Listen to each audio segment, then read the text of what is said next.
Okay, so before I mentioned there was a way that you can learn Japanese in 7 ways after you go with hiragana, katakana, kanji, romaji, furigana, radicals, and particles.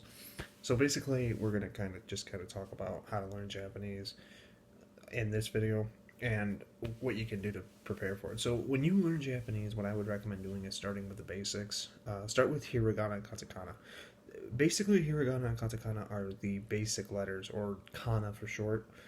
Basically, the way it works is there's these basic letters, and then there's some alterations to some of the rows, and they become something else. Usually there's like a couple dots followed by the basic letter, and then there's like or there can be a circle, and this really only affects like 3 different rows, and I'll show you which ones they are later on. But basically, here's what you need to know though. The difference between hiragana and katakana is that hiragana is to Japanese, to the Japan, it's their own words, and then from what I understand, katakana is basically foreign words, outside words.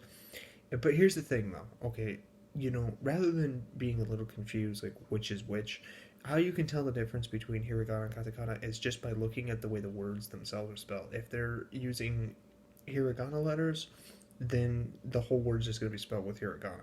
If it's spelled with katakana letters, you'll be able to tell.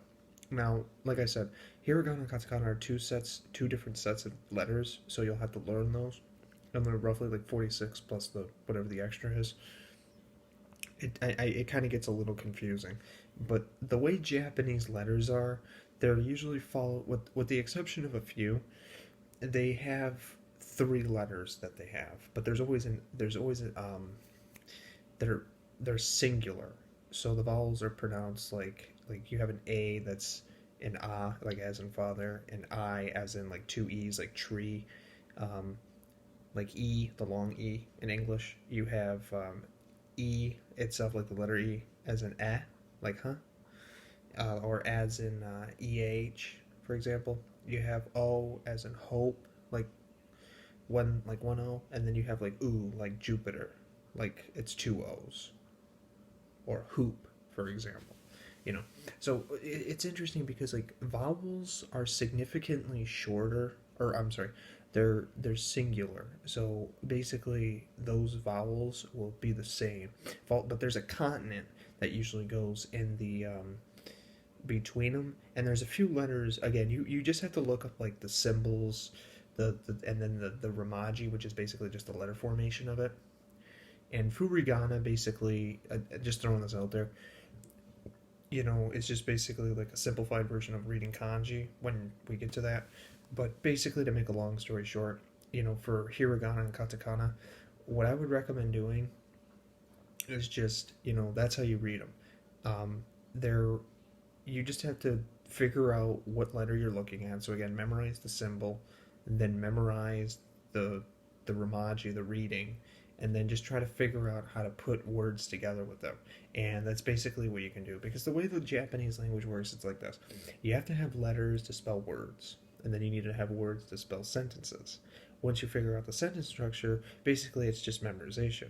And then once you understand how to learn the Japanese language, you basically understand that there's a lot of stuff that just repeats itself.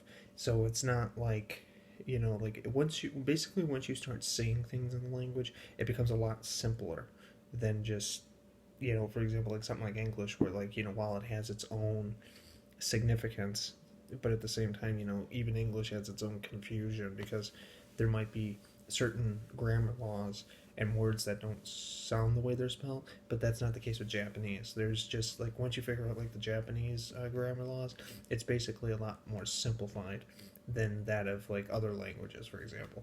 So again, if you find this video useful, again, stay tuned for the next part, and I will be uploading more videos for it, because it'd be a lot more useful to point out what to do and what not to do, the do's and don'ts in Japanese. And again, if you have any questions, just let me know. But basically, we'll be following it up with another one very shortly.